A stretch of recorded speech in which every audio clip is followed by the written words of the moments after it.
Prosonic experience the finest UPVC windows and doors. 7799779088. ఆంధ్రప్రదేశ్లోని కడప జిల్లా జమ్మలమడుగు ప్రాంతంలోని గండికోటలో జరిగిన ఇంటర్ విద్యార్థిని వైష్ణవి హత్య కేసుకు సంబంధించి ఇప్పటికి కూడా ఎలాంటి కొలిక్కి రాలేదు. ఆ కేసు కోసం పోలీసులు అయితే ఆ జిల్లా పోలీసులు అక్కడున్న డిఐజీ ఎస్పీలు మొత్తం కూడా మల్లగుల్లలు పడుతున్న పరిస్థితి. ఎందుకంటే 14వ తేదీన జరిగిన ఈ క్రైమ్ సీన్ కి సంబంధించి ఇప్పటి వరకు ఎలాంటి క్లారిటీ రాకపోవడంతో పోలీసులు మల్లగుల్లలు పడడమే కాకుండా మరొకసారి కేసుని మొదటి నుంచి మళ్ళా ఫస్ట్ నుంచి ప్రారంభించారు. ఈ రోజు ఉదయం నుంచి మరొకసారి గండికోటకు పోలీసులందరూ కూడా జిల్లా ఎస్పీ అశోక్ కుమార్ నేతృత్వంలో అక్కడికి వచ్చి ఏవైతే టెక్నికల్ ఎవిడెన్స్లతో పాటు అక్కడ స్పాట్లో క్రైమ్ సీన్ జరిగిన స్పాట్లో ఏమైనా ఆనవాళ్ళు దొరుకుతాయనేమోని ఇప్పటికి కూడా ఇంకా కూడా ఆరా తీస్తున్న పరిస్థితి మనకు కడపలో చోటు చేసుకుంది. ఇప్పటికి 14వ తేదీ నుంచి ఈరోజు 17వ తేదీ 3 రోజుల పాటు పోలీసులు అవిశ్రాంతంగా ప్రత్యేక బృందాలు టెక్నికల్ టీమ్స్ అన్ని కూడా అక్కడ ఎవిడెన్స్లు సేకరించే పనిలో ఉన్నారు. అయితే ఇప్పటి వరకు నిందితులు ఎవరు అనేది మాత్రం క్లారిటీ రాలేదు. నిన్నటి వరకు బాయ్ ఫ్రెండ్ లోకేషే తన తీసుకువెళ్ళి గండికోటలో హత్య చేసి అత్యాచారం చేసి చంపిండని చెప్పి ఉదంతం బయటకు వచ్చిన నేపథ్యంలో తర్వాత ప్రశాంతంగా అంటే మనం సీసీ ఫుటేజ్లో చూసినాం. లోకేష్ అమ్మాయిని అక్కడ డ్రాప్ చేసి 2 hours తనతో స్పెండ్ చేసి అక్కడ నుంచి రిటర్న్ అయిన సీసీ ఫుటేజ్లు మనకు లభ్యమైనాయి. పోలీసులు వాటిని విడుదల చేసిరు.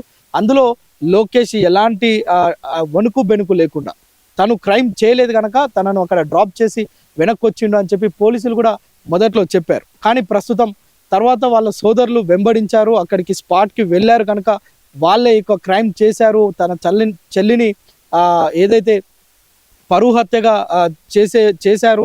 తర్వాత దొరకకుండా కొన్ని ఆనవాళ్ళు మిస్ చేసి ఆ బట్టలన్నీ కూడా తన వైష్ణవి నుంచి ఆ దుస్తులు మొత్తం తొలగించడంతో అత్యాచారం చేసి హత్య చేసి ఉంటారని భావిస్తారనే ఒక కోణం కూడా బయటకు వచ్చింది. కానీ 3 రోజులు పూర్తవుతున్నప్పటికీ కూడా పోలీసులు దీనిపైన ఇప్పటి వరకు మీడియా ముందుకు వచ్చి ఎలాంటి విషయాలు చెప్పకపోవడం, మరలా మొత్తం కూడా సీన్ జరిగిన ప్రదేశానికి వెళ్ళి గండికోటకు వెళ్ళి మొత్తం కూడా మరొకసారి ఎవిడెన్సులు సేకరించే పని మరొకసారి విచారణ చేపట్టడం అనేక అనుమానాలకు తావిస్తుంది. ఈ ఇద్దరు ఇటు అన్నలు కాకుండా ఇటు బాయ్ ఫ్రెండ్ కాకుండా ఇంకెవరు చంపారు?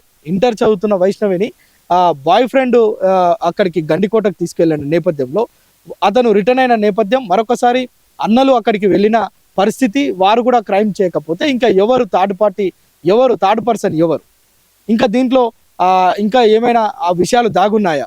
ఎందుకు పోలీసులు పూర్తి విషయాలను బయట పెట్టడం లేదనే అనేక సందేహాలు ఇప్పుడు ప్రజల్లో మెదులుతున్నాయి. ఆ తల్లిదండ్రులు ఇప్పటికి కూడా కన్నీటి పర్యంతం అవుతున్నట్టు రెండు కుటుంబాలకు సంబంధించి ఇటు లోకేష్ కావచ్చు అటు వైష్ణవి కావచ్చు, 2 కుటుంబాలకు సంబంధించిన కుటుంబ సభ్యులందరూ కూడా కన్నీటి పర్యంతం అవుతున్నారు. అసలు ఎలా ఇన్సిడెంట్ జరిగింది, ఒకవేళ తప్పు చేస్తే మా అబ్బాయిని శిక్షించాలని చెప్పి ఆ తల్లిదండ్రులు, ఒకవేళ తప్పు చేయకపోతే లోకేష్ను వదిలేయాలని లోకేష్ తల్లిదండ్రులు, ఎవరైనా నా బిడ్డను చంపిన వాళ్ళు ఎవరైనా సరే ఎంతటి వారైనా సరే శిక్షించాలని చెప్పి వైష్ణవి తల్లిదండ్రులు, ఈ 2 కుటుంబాల కన్నీటి పర్యంతం కొనసాగుతూనే ఉంది. కానీ పోలీసులు విచారణ కొనసాగిస్తున్నారు. ఇప్పటి వరకు ఎలాంటి క్లారిటీ లేకపోవడంతో అనేక అనుమానాలు అక్కడ తావిస్తున్నాయి. ప్రభుత్వం మాత్రం చాలా సీరియస్గా ఉంది. ఏపీ గవర్నమెంట్ చంద్రబాబు నాయుడు కూడా ప్రత్యేకంగా దృష్టి సారించి ఇక్కడ బాధ్యులు ఎవరైనా కఠినంగా శిక్షించాలి, ఆ కుటుంబానికి న్యాయం చేయాలని కూడా ఆదేశాలు జారీ చేసిన నేపథ్యంలో డిఐజీతో పాటు ఆ జిల్లా ఎస్పీ అశోక్ కుమార్ నేతృత్వంలో మరొకసారి అంటే మొదటి నుంచి ఎలా వెళ్ళారు, ఆ సీసీ ఫుటేజ్లు, అక్కడ జరిగిన ఇన్సిడెంట్ జరిగిన తీరు, అంటే గతంలో ఎవరైనా అక్కడ తిరిగి అల్లరి ముక్కలు ఎవరైనా బాయ్ ఫ్రెండ్ గర్ల్ ఫ్రెండ్స్ అంటే లవర్స్ ఎవరైనా వస్తే వాళ్ళని టార్గెట్ చేసి ఇబ్బందులకు పెట్టే టీమ్స్, అంటే అక్కడ అలాంటి అల్లరి ముక్కలు ఏమైనా ఇలాంటి అఘాయిత్యానికి ఒడిగట్టాయి అనేది కూడా అక్కడున్న పోలీసులు పరిశీలిస్తున్న తీరు అయితే మనకు తెలుస్తుంది. అయితే దీనికి సంబంధించి ఈ రోజు సాయంత్రం వరకు క్లారిటీ వచ్చే అవకాశం అయితే మనకు కనిపిస్తున్నాయి. కెమెరా పర్సన్ రమణతో ప్రేమ్, సుమన్ టీవీ, హైదరాబాద్ నుంచి. సుమన్ టీవీలో మీ పర్సనల్ అండ్ బిజినెస్ ప్రమోషన్స్ కోసం కింది నెంబర్కి కాంటాక్ట్ చేయండి.